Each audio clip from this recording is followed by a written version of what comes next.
3, 2, 1. Welcome, everybody. I am Stefan ADIKA. You know who I am. I know who you are. Today, we got a special show in the hot seat today. Guess who's supposed to come on? He's running a little late. Lawrence Gowan of STYX. He's supposed to come in the hot seat. We're going to go live. We'll stream it live. I figured, what the heck? Let's speak with Lawrence from STYX. We'll see what he's up to. Stories about his album. He did an album called it was Criminal Ways. Well, it's not really Criminal Ways, I believe. But you know what? We're going to talk about all that and much, much more. He'll be coming in the studio. But in the meantime, you kids, check out the beautiful intro.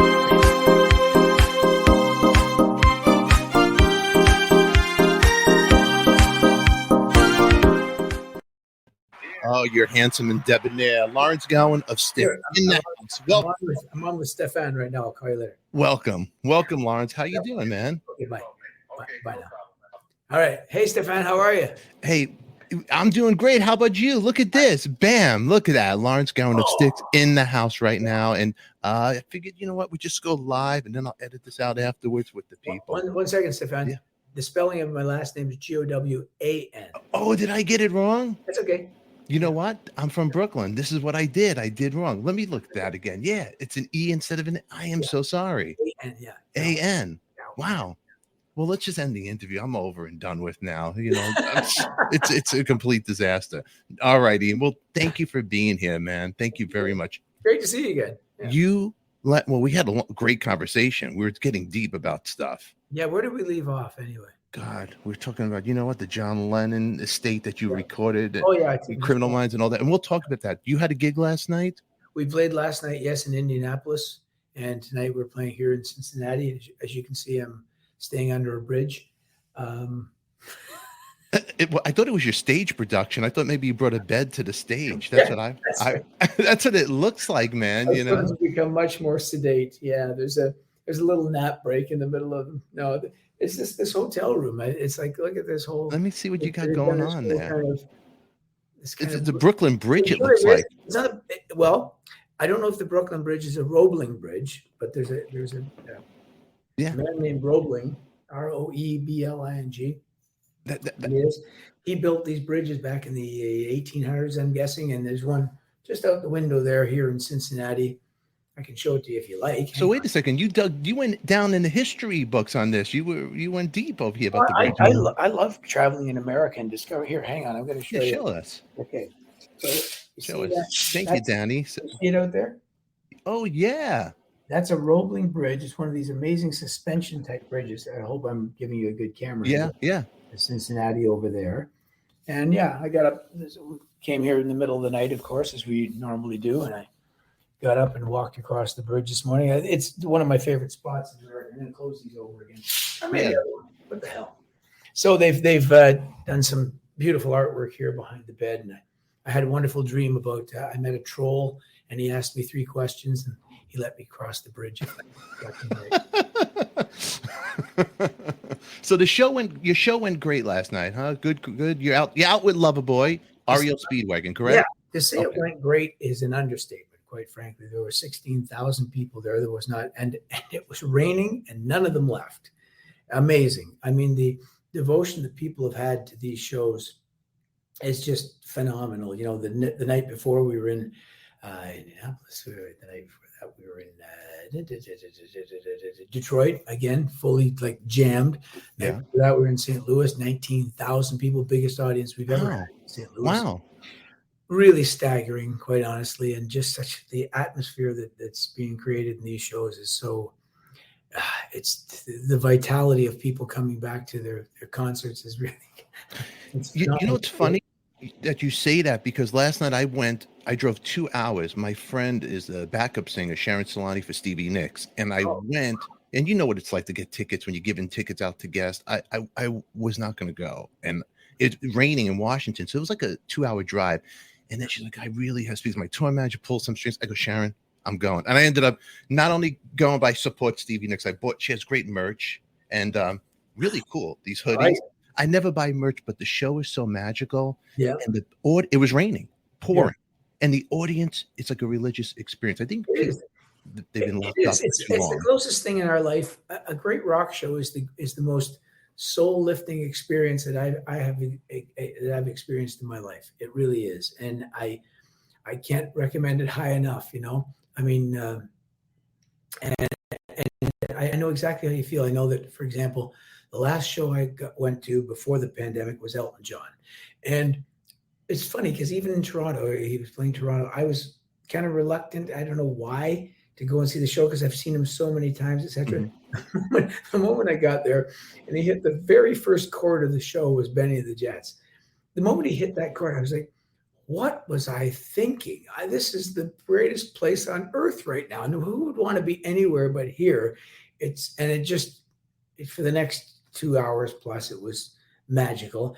And then after the pandemic and after we'd played a bunch of shows with STYX, the first concert I got an opportunity to go to was Genesis. And oh, wow. Again, I had these silly little nagging things in my head of like, oh, but Phil Collins is not going to be playing the drums. I want to keep that memory alive of watching him play. Wringing my hands, like, should I? And I went to the show.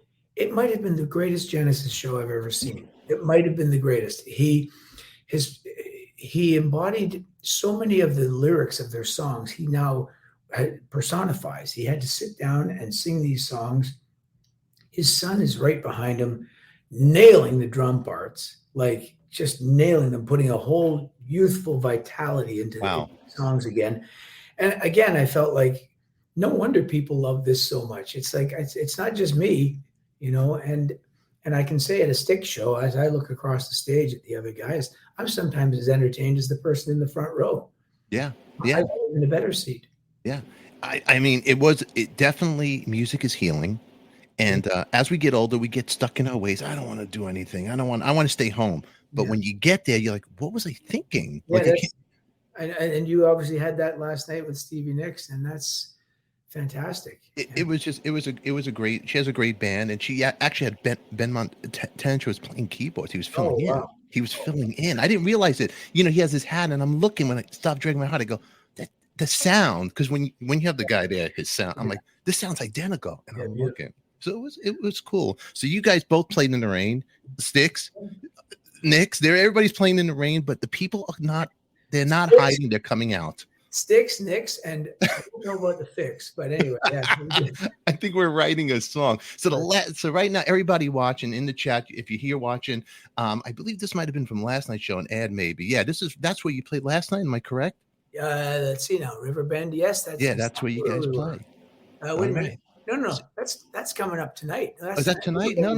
Hold on. Oh yeah, that's tonight. Yeah. Okay, June 11th. It was a different river. I can't remember if it Bend or not. So this is where you're playing tonight, Riverbend Music Center. So if you guys are out there, go get the tickets. Check them out now. Remember we were talking about ticket scalpers, if they still exist. Yeah. So, so you guys are you getting crazy with Loverboy? Is Mike watching you at the side of the stage, giving you stink eye? What's going on? No, you're right. He's giving me. I don't know if it's the stink eye. He's giving me the Reno eye. The Reno eye. Yeah. So he sounds so good right now. Their band they set the bar pretty high every single night. So whoever, either us or Ario, whoever has to follow them, have you got to be on your game. Loverboy are so good. They grab the audience, and people know those songs so well. And I'm so happy to see that they're still thriving and playing and leaning into it to the degree that they are every night. Yeah. No, they're a great band. I mean, the whole tour that you get, everybody on that lineup is great. Loverboy, Ario, and then you guys come. Well, you're getting over 4 hours of classic rock. You're so familiar with these songs and with these bands, and you've probably got great life experiences with them that are reawakened the moment you start to see us play live. And I think it's. You and I are obviously true disciples of it, and I see thousands of people every night that feel the same way. Yeah. Except if I spell your name right, and it'll be perfect. It'd be the perfect interview. Everything. You can't do everything. So the last time you were here, which the internet was not on our side. We were talking about your album, Strange Animal. We were talking about that, and I don't want to take away from what you guys are doing now, on the tour that you're doing. And everybody go out there. I'll put links below in the description. Click on it and find STYX where they're playing. You'll see a great show. And because these shows that are out there right now with bands like with STYX, REO, and all these people out there, Loverboy, this is the music that's you're never going to get back again. This is the time now to see these guys, in their prime. You guys are sounding better than ever. I stalk you on YouTube, Lawrence. Don't get wild and crazy with me. But now I'm a Beatle goofball. at least out of all these YouTube podcasts you do, I'm the funniest one. I don't do a long intro and tell you your life story. I've seen some of these guys out there, what they're doing. Stop. If you don't know who you are, and if you don't know what they're watching, get the hell out of here. Now listen. Are there other choices on the internet? I think this might be the only show. I think I'm the only one out there. In my mind, I'm big and famous. My wife tells me. So now I got to know about Tittenhurst Park in England, because for you guys out there that don't know this and have seen some of this, that was John Lennon's home where he recorded Imagine. And this gentleman right here, Mr. Gowan, got to record his album Strange Animal, and Ringo was living there. We were talking about this. Yeah. Let me geek out again. Can we go down memory lane again? I love talking about this. Yeah. This is great. And I had some pictures pulled up here because if people don't notice, the Hey Jude album cover, that was originally where the Beatles, they did their magic there. That was the backside right here. There you go. Yeah. That's the home, right? That's Tittenhurst Park there, right in that front room, kind of more or less behind where George is standing, that's where they shot the Imagine video in there. The studio itself is more off to the side that Ringo is standing on. So just basically to his right, there was an extended room there, that was the studio. And that's directly connected to the kitchen. And so the kitchen door was like, just maybe 15 feet away from the actual control room. And so they would hear us making the record. And it was a great moment where every few days, Ringo would come into the studio. And these are great photos you're showing. Yeah, they're great. He'd come into the studio, make some really encouraging comment about one thing or another. Yes, I'm glad you got that picture. Yeah. God, it's amazing to even look at that because it really seems extremely recent. Look at you right there, huh? The cool leather jacket, but you're standing right over there, right where the Beatles. Pretty much the same spot. That's same right. spot. Yeah. That's right. And what's really remarkable is I don't know if the house has stood up so well, but I look the same today. You know how you look at you. You do look the same. What do you do? Look at this. I don't think so, but okay, sure. Hey, let me hold on. I like your hair. Filter on my face. No, the hair. Two filters on. You do the salt and pepper look. It looks good. You don't look like like some of these guys out there. They don't. You work out. I know you do. And the hair. You take care of yourself. Do you have a designer, or your wife is helping you dress? First of all, I love how you lowered your voice. Like you can't really hear us talking. This is the type of thing that we're going to keep just between you and I. Between you and I. I find, I do consult. I do consult a few people that whose judgment I trust before I go and make a fool of myself. It's not a bad idea to ask someone, someone that you think dresses okay. How does this look? Is this okay? Look, the ladies love you out here. Look, Debbie says, look, love these pics. Look at this. You're getting the hearts. Look at that. Look at sweet pics, 7-7 Danny. The women out there. How's your wife handle this? Huh? She's the whisper. I don't know. First of all, I'm very lucky in that department. You are lucky. Now let's get back to the story. Look right here. Here's another great picture right there. Look. There it is. Yes, that's in front of. Remember we were talking about. We called it the temple. It's actually we don't even know what this was, but in the 1800s when this place was built, this was perhaps where we speculated this could be where they kept their artwork or something of that nature. But in that room. And I can't really see through the. If you look to my left, I see like a box of something there. Box of something there. Okay, so in there, I didn't take a whole lot of pictures inside, etc. And this one I think was taken by the producer, or by his cousin Andy. And anyway, in there were all of Ringo's old artifacts from the Beatle years. I saw all the collarless suits and Sergeant Pepper outfit, and there were some like his kits of drums.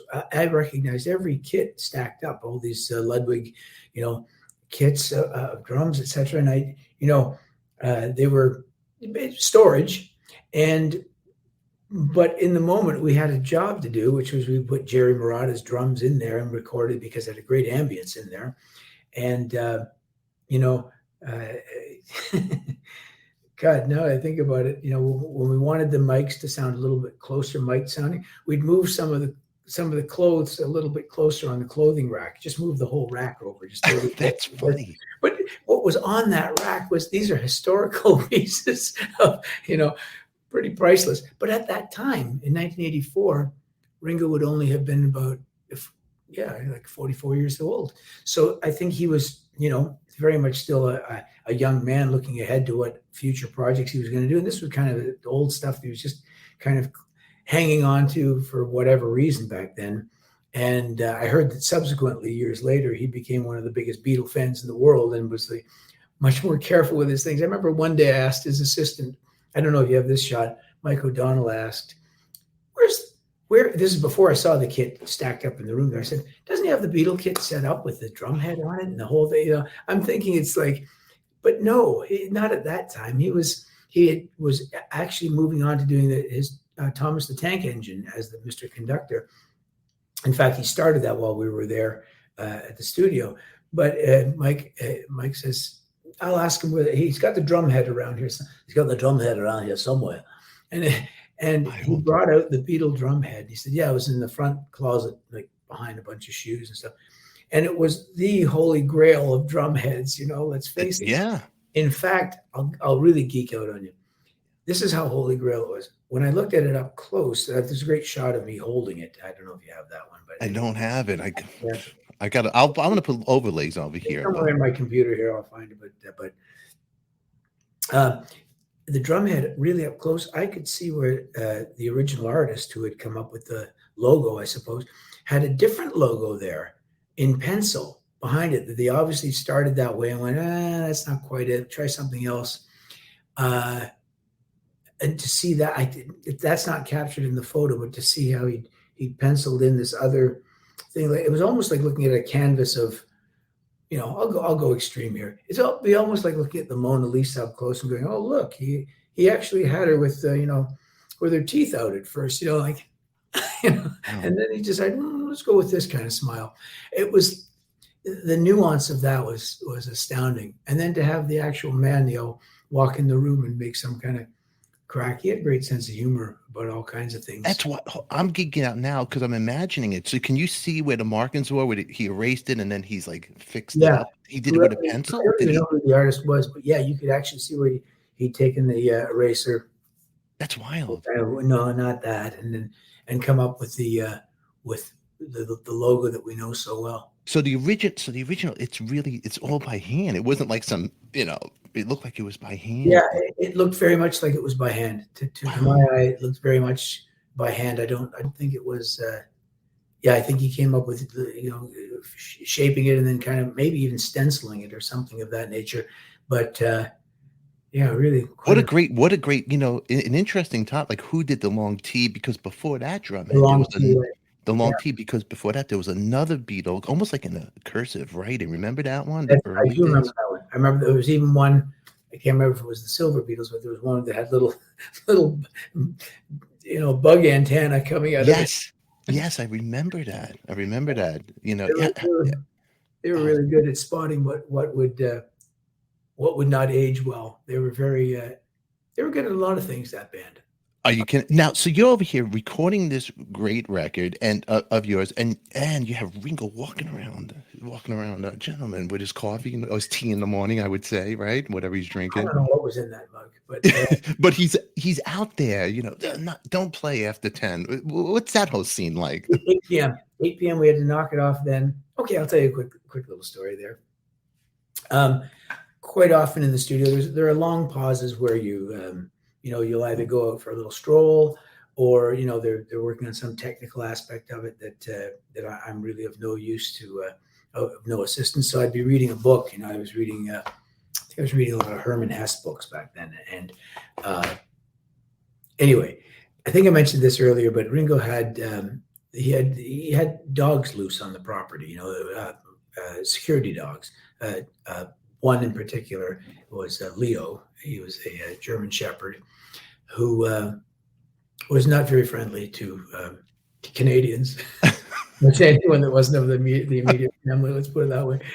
And no matter how much he tried to coerce this dog, he was far too well trained. Anyway, Leo, there was a pub next door. You had to call and say, okay, we're here now, usually around noon, just before noon. We're here now. Call Leo in. Apparently, just before I arrived, there were 3 dogs, but they were down to one main one. And he put it that way, Leo.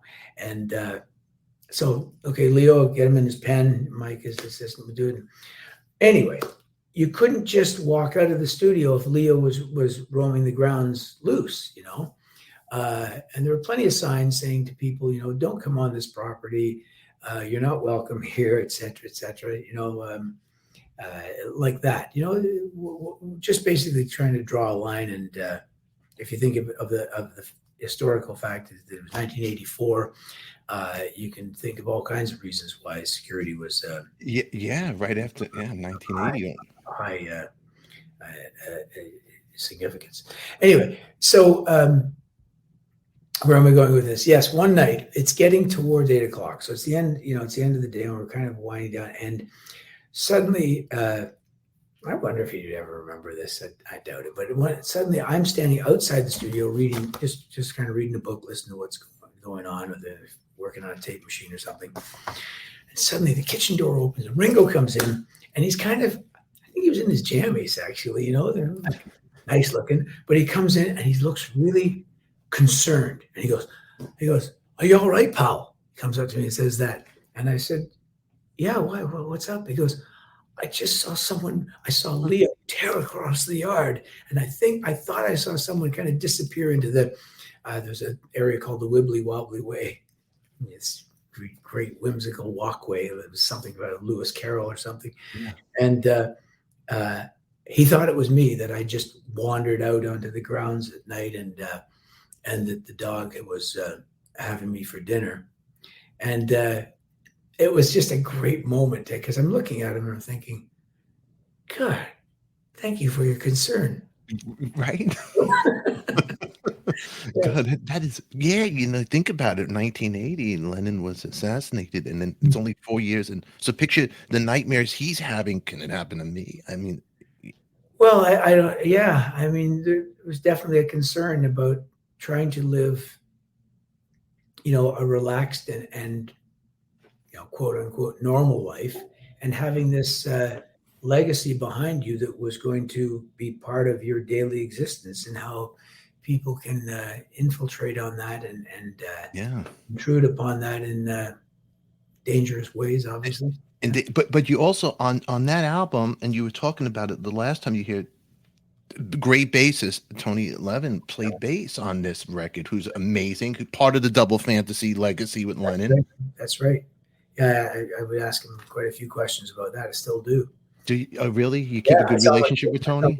Oh yeah. I saw him with King Crimson just a couple of months. Oh, just a few months before the pandemic. Before I saw Elton, a couple of months before that in Toronto, and as great as ever, Tony is, and what a phenomenal musician, and just his choice of things to play on the songs was it's great. I mean, the Strange Animal record, I'm about to play it pretty much in its entirety at the end of this month. I go. Are you doing? We do three Gowan. When STYX take a little break, I go and do these Gowan shows in Canada, and we're playing Regina, Calgary, and Winnipeg, and then we go and play Peterborough, Ontario. So we do 4 shows with a full band, and most of the show is still the Strange Animal record is one of the main focus of those shows, because the songs and the album has stood up. A Criminal Mind, which is a song that STYX play as well. It recently, it was a gold single, but it recently passed. There you go. It's a platinum single now, so it's continued to sell. Yeah. And And people discover it over the years, and I love, that's one of the aspects of social media that I love being in STYX, is people do discover that I had this previous life where there are albums and a whole musical story that preceded it, as you're pointing out right now. Yeah. Yeah, we're going down the rabbit hole, how one avenue is leading us to from being on tour right now with STYX, from recording at Lennon's estate, and now this Criminal Mind, which was the album in '85. It was a Strange Animal. Yeah. But Criminal Mind was a wild video. So anybody out there watching, if it's your first time hearing about this, Google it, because the video is really cool. But it was it's very, very 80s, but it was the cool. first one to use that rotoscope. Dramatic.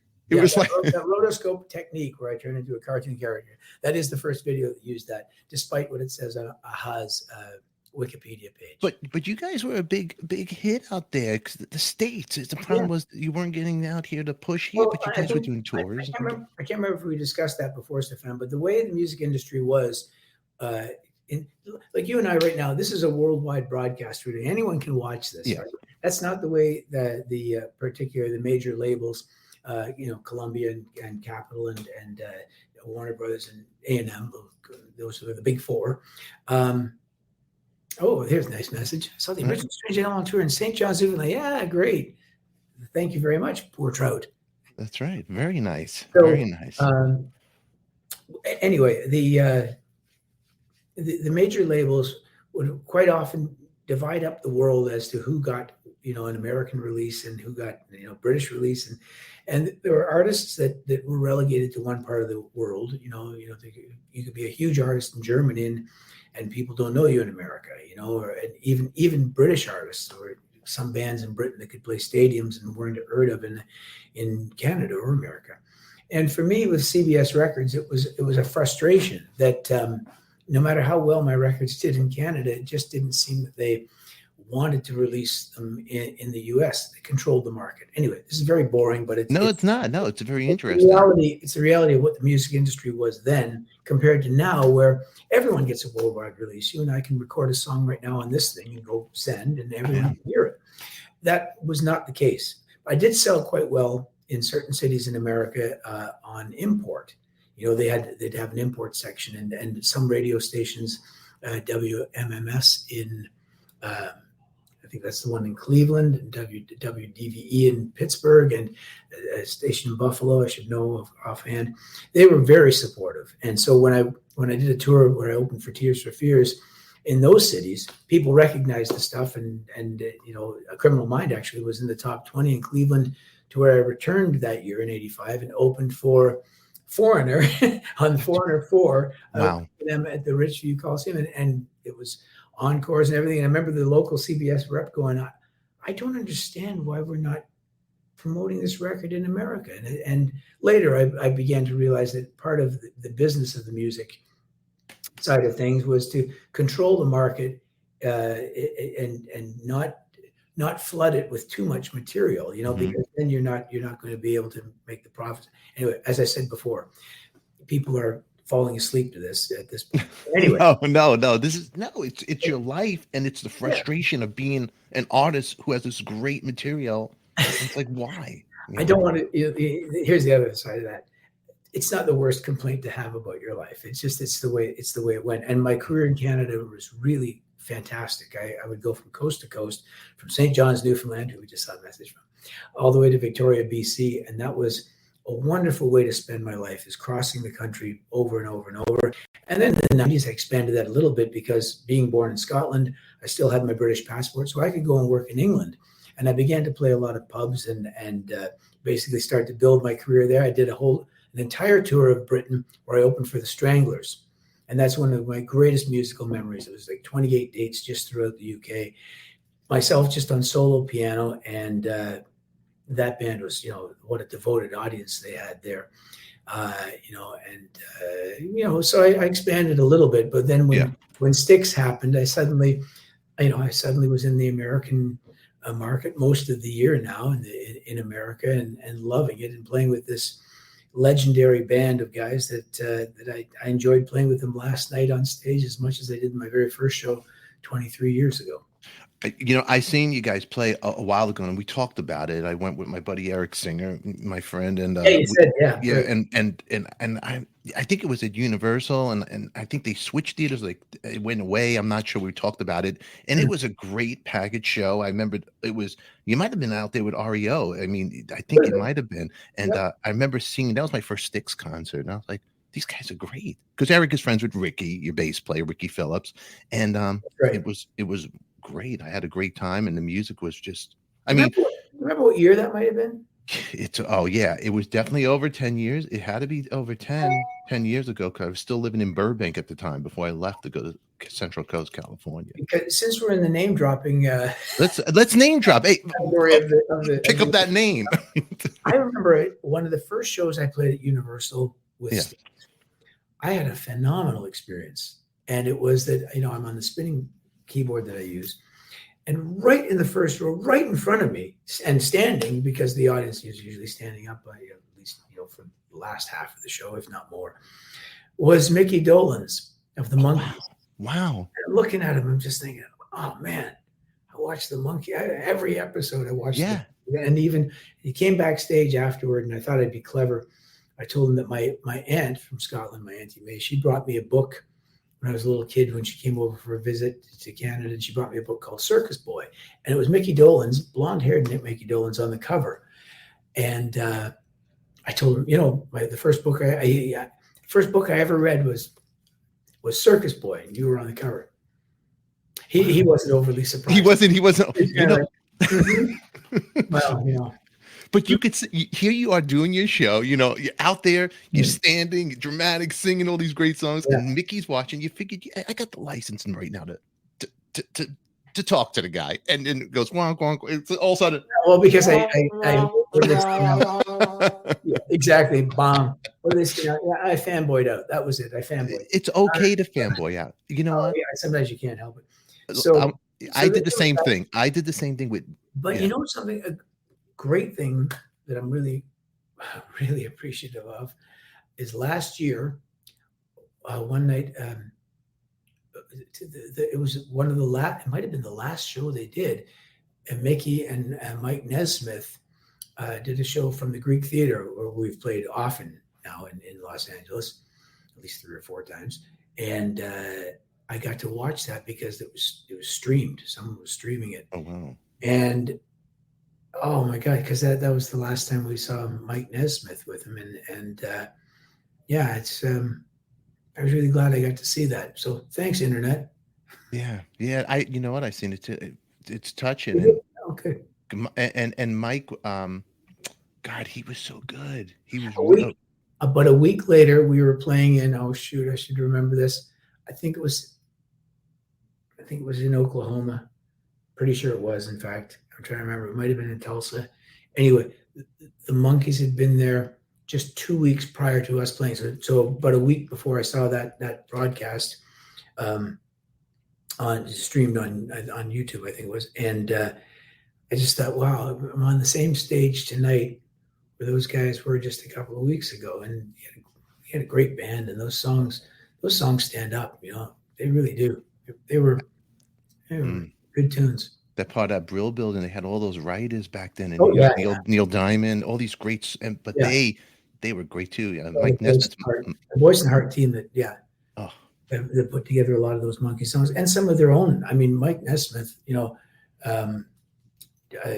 different drum. I think it's Different Drums Call. That's one of the best songs ever. Oh, I think he wrote the song for Linda Ronstadt, right? He actually wrote it for the Monkees, and it was rejected for some reason. And Linda Ronstadt sang it, and we know that version, forever. But great lyrics to that song, great tune. And yeah, they wrote great stuff themselves. And think about his mother also. She was the inventor of Whiteout. Yes. We have a little. We're going back about without trivia. You could use that on the E in my name in the beginning. Just you're never gonna. I'll never get you back on the show now. See, I hope I do. I had my geek out. I was getting excited because I was at a place in Sherman, Studio City, and it was called the Oyster House, a little bar, and there was Davy Jones sitting there. But I didn't go up. I didn't go up to him because I wasn't playing a gig. I was just a guy, and I just stared like a little stalk, corner of my eye. But it was, I mean, one of the greatest. I got to geek out with you because I'm a big fan of the band, and the first time I heard of Ronnie Hawkins was from the band. When he came out in The Last Waltz, Martin Scorsese's movie. But you got to play with him, right? You were playing. I did. The late great Ronnie Hawkins. What was that like? Happy to tell you. You're bringing up some great stuff here that I didn't think I'd get a chance to talk about much. So Ronnie Hawkins is a legendary he's an American, came from Little Rock, Arkansas, moved to Canada at the very end of the 50s, I think 59, maybe early 60. And he was the first authentic, let's call it that, voice of rock and roll that came to Toronto, to Canada. And the jazz clubs, I believe, were kind of transitioning toward, should we play some of this rock music? Sorry for all these dings. It's okay. Anyway, so Ronnie was the first, he had the American accent. He was vying for a contract with Sam Phillips, in Memphis. And it wound up going to a guy named, hang on, I remember Elvis Presley. That was it. And so Ronnie came to Canada and he put together a band. And that band was comprised of Levon Helm, Garth Hudson, and Richard Emanuel, and Rick Danko, and Robbie Robertson. And they were extremely popular. Of course, I was too young to get into clubs back then. I was just a wee boy. And but I knew the name right away. You'd see his name in the newspaper every day. Ronnie Hawkins and the Hawks at Le Coq d'Or. And so anyway, around 1966, I think it was 66 or early 67. I'm getting my dates mixed up. But one night, Bob Dylan came in and saw them play. And Bob Dylan went and met the band after the show. And he said to Ronnie and to the band, I'm going electric. I'm doing a tour in England. I'm going to start playing electric and I need a band. And you guys want to join me? And so they said, adios, Ronnie, as they say in Canada, or see you later, right?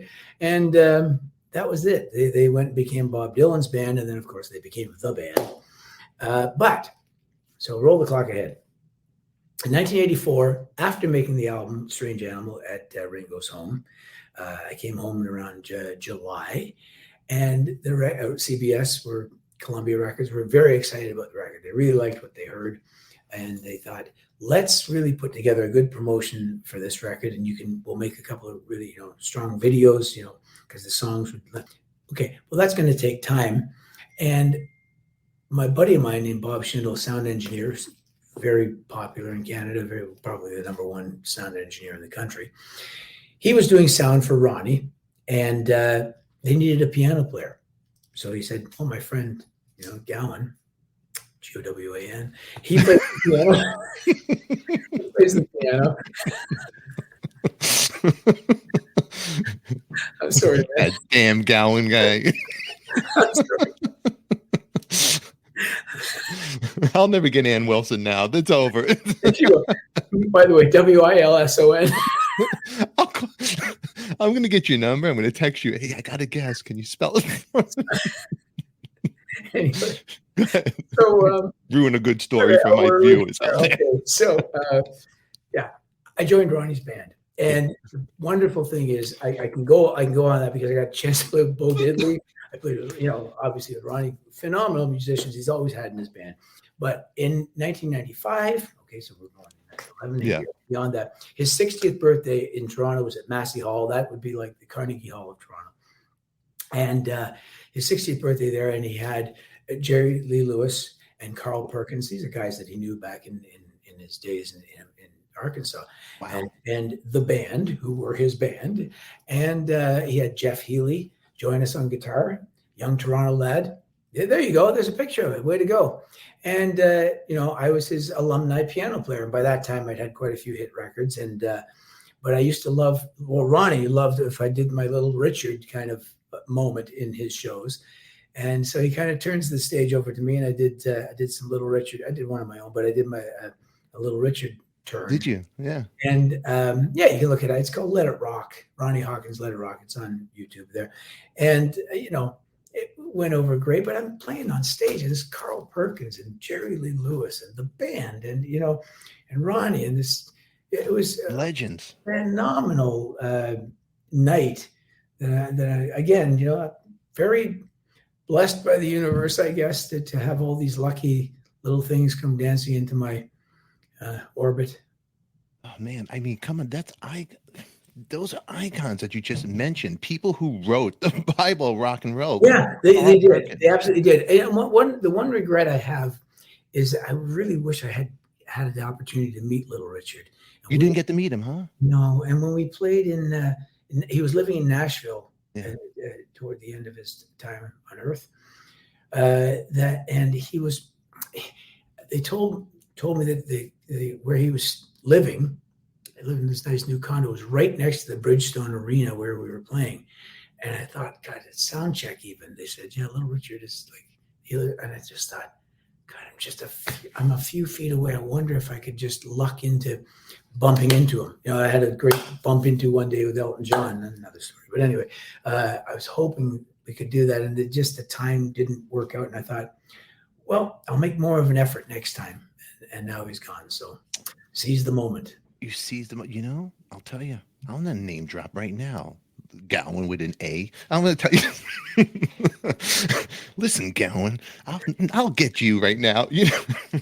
Actually, you are great. Larry. You really are a great. Can I call you Larry or Lawrence? Well, I don't want to. What do you like? What do you like? All the guys I used to play hockey with called me Larry. Because Elvis would call you Larry, and I'm kind of like the Elvis of YouTube. But Ronnie called me Sir Lawrence. Did he really? My family always called me Lawrence. It was when I played hockey that Larry came along. One day, I was like 8 years old, and the coach is going through the room, and you had to say your name. He's going, the first guy, yeah, Bill, yeah, what's your name? Jimmy, what's your name? Bob, yeah, what's your name? John. Hey, nice to meet you, John. Who are you? And I went, Lawrence. He went, no, Lawrence isn't the hockey player's name. You're Larry. And he went, so that kind of stuck for a long time. And then I put out an album in 1993 called, because I wanted to distance myself from the one name guy of the 80s. I put out an album called Lawrence Gowan, but you can call me Larry. That's great. It is great. And quite honestly, the title, it's great. It wasn't my own title because we decided I should use my full name to kind of separate from the 1980s that suddenly had a bit of a stank to it in the early 90s after grunge and, the unplugged thing and all that. And I wanted to get onto something new. And my manager, Ray Daniels, who managed Rush for their whole career, in the same office as them for 14 years, I said, so if I use my full name, should it be Larry or Lawrence? He went, no, it's got to be Lawrence. He goes, but you can call me Larry. And he kind of walked out the door, and I went, what a great title. That is like the quintessential used car. It's fantastic. Little Richard was on Hollywood Boulevard. I worked at a lingerie store when I moved to LA, and I was, wanted playing my music and all that stuff, which we told you last time a little about my life. So in a posse of these guys were walking. It was a P.O. box on Wilcox Hollywood Way. It was a Little Richard, but he had a posse of guys, and he was handing out Bibles with his autograph already in it. And I got the Bible. I took it, but this was about 95, 96. Right. And I don't know what I did with it. And I'm such an idiot, but I got to meet him real quick. He handed it to me, and I got rid of it. Such an idiot I was, but he looked like Little Richard. He had the hair. He was all done up. Yeah, no one looked like Little Richard as much as Little Richard. I did see him live. Sorry, I should mention that. I saw him with Chuck Berry. We were playing in Michigan. Boy, I wish I could remember exactly where. You saw him with Chuck Berry around the Good Times Row around that time frame with that documentary. Maybe 2000, 2001, something like that. STYX were playing there the next night. They were there, so I got there a day early because we had a day off. I got there a day early to see that show. And Chuck Berry was on first, and nice to see him. But Little Richard came on. He had a horrendous cold, so he had a big box of Kleenex on top of the piano. And I had a great seat, and I was right up close. And, he's sneezing and wheezing, and he threw his whole spirit into that show with complete abandon, and he had that whole thing about, I'm going to be blowing my nose, and that's just the way it is. Wow. Just the way he was with the audience, you just loved him, So it was That's great. so cool. Great. I look at YouTubes of him often, and I only heard of him because of as a little kid that I heard Paul McCartney mention him in an interview, because he did, Long Tall Sally was on a Beatle record, and I thought, wow, Paul can morph his voice into all kinds of directions. I'm down, like just that whole, I'm down was exactly that. Yeah. Mm-hmm. Yeah. So cool. I mean, you and I we could go down, I did get to see who it was his band. And as a keyboard player, you'll love this one, Johnny Johnson. Well, we played with Johnny Johnson. We made a record with Johnny Johnson. Yes, we did. STYX have a song called Hey, Mr. Johnson that's obviously dedicated to him. In around 2002 or 3, 2120 South Michigan in Chicago is the Blues Museum, Bluesology or whatever it's called. Oh, shoot. I should know that because Jackie Dixon runs it. Well, I don't know A from E, so you're allowed to foul. Okay, so Yuli Dixon, all these great bands recorded there in the 50s, Muddy Waters. And anyway, that's why the Rolling Stones have an album called 2120 South Michigan. All the songs they loved so much, they were disciples of the blues, of that Chicago electric blues particularly. And so that's why they went and made, I think it was Aftermath, one of those. Oh, no, sorry. The album was called 2120 South Michigan. Sorry. So anyway, so we were invited there because JY STYX is a great contributor to that. And we met Coco Taylor and Willie Dixon's son and daughter, Jacqueline was there. Yeah. And they brought in Johnny Johnson, the piano player from Chuck Berry, who, by the way, Johnny Be Good is actually about. It wasn't actually a guitar in a gunny sack. It was a piano. But they changed the lyrics to kind of make it sound like it was a guitar player. Anyway, Johnny, getting to meet him, play next to him. We did a version of Blue Collar Man with Coco Taylor singing, Johnny and I both playing piano bits. And then we wound up doing a song called Hey, Mr. Johnson. That's to him. And last time I saw him, we were playing in St. Louis, where we just played last week, the same venue at the River. It's now called the Hollywood Amphitheater. Anyway, they always change the names, but it was the Riverside. Anyway, 19,000 people. That's all I can tell you. It was a phenomenal night just a few nights ago. But he came out to the show there with his wife and we spent a great evening with her. It's just great to have that as well. Add to the whole lexicon. So Johnny Johnson, the piano player of Chuck Berry. Chess Studios. Was it Chess Studios? It wasn't Chess Studios? Yeah. Well, hold on. Is it the place where the Stones supposedly saw Muddy Waters? Chess Studios. Yes, exactly. That's what it is. I was getting it mixed up with what's the one in Memphis again? Sun. Oh, I know it's Sun, but what's yeah, it's Chess, isn't it? It's Chess Studio. That's where supposedly the Stones saw Muddy Waters painting and Brian Jones. I'm just getting a little bit. That's okay. Muddy Waters flowing through my brain right now. Yeah, I think it could have been Chess Studios because that's where the Stones supposedly saw him painting, and they go, "Oh my God," But 1 second. Am I still on? Yeah, you're here. You're perfect. 2120 South Michigan.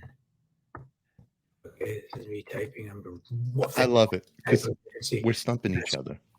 Chess Records. Of course it's Chess. What the hell is wrong with me? Yeah. You know what? You see that, Gowan? I might know how to spell your name, but I know my studios. I got you. Dude, I'm the dummy now. Well, it's my show. I'll make anybody. No, you're actually. You're a fun guest, and you got to come on again. I gotta have you come on again. Sure. If I ever get out from under this railroad, this bridge that I'm living under. I want to ask you before I let you go because I know you got a show, and we're on. I went way over time talking. Yeah, you did. I know. Go ahead. Did you do anything with John Sebastian? from Love and Spoonful? Because I had him on the show. Lovely guy. I don't know if you would remember, but yeah, because on that album we were just talking about Lawrence Gowan, but you can call me Larry. We recorded half of that record was recorded in Woodstock, New York, because Jerry Marotta, who's the producer of that album, lives there. And of course, if you're in Woodstock, so many musicians. Oh, the band were living there for quite a while. Of course, rights to live Levon Helm.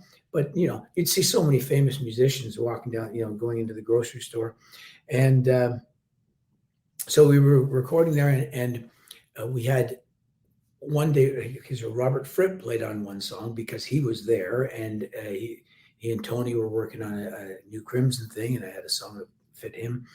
And then I had this other song that that John Sebastian was in the studio a few days before, and Jerry played it for him. He said, "Could you come in and play harmonica and a bit of acoustic?"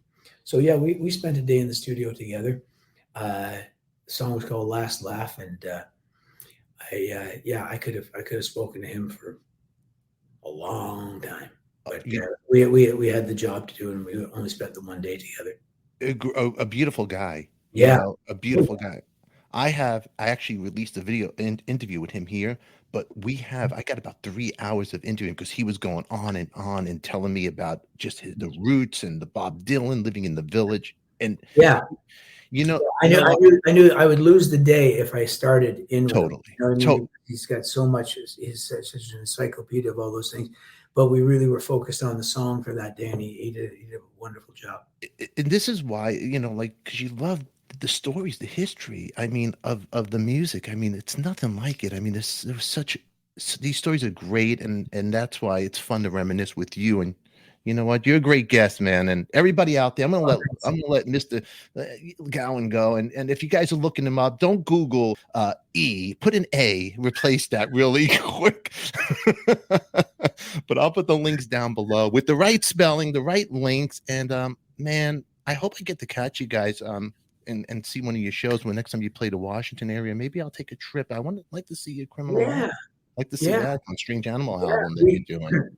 It's too bad because just a few months ago we did the Mission in its entirety in Washington. It would have been great if you'd seen that show, but we will be back. We'll be back upon us.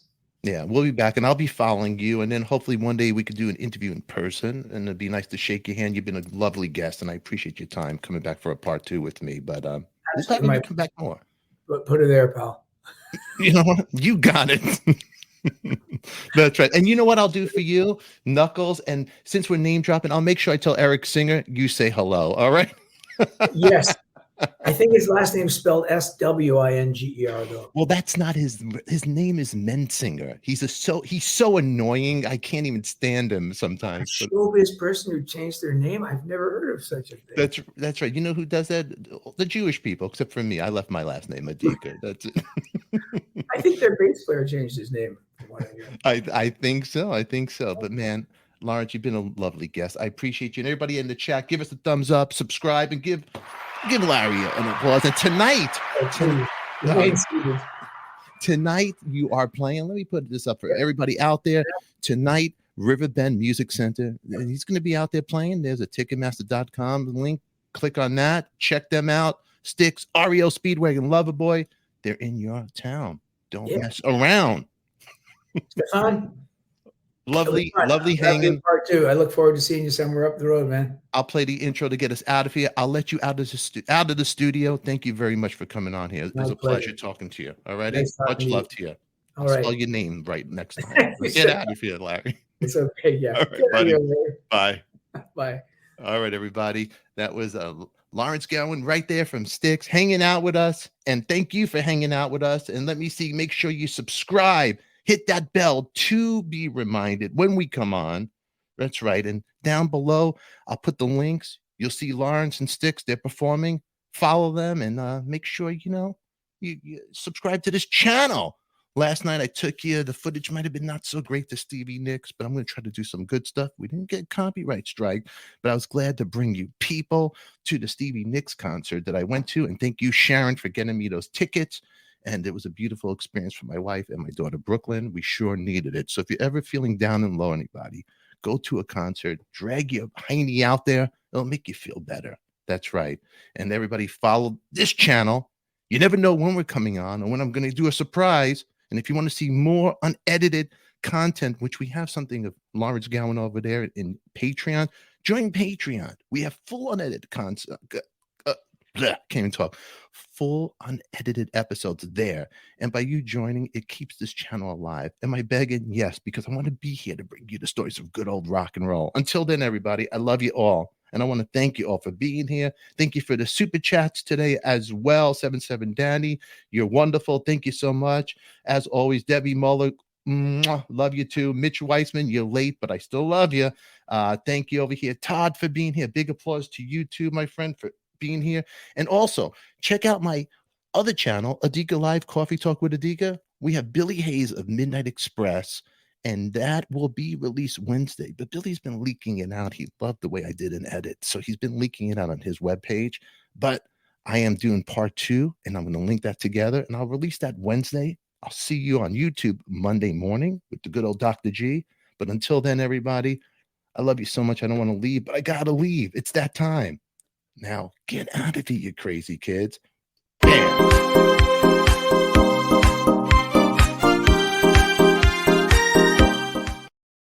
And for some more great episodes, make sure you click right over here. All righty? I'll see you later.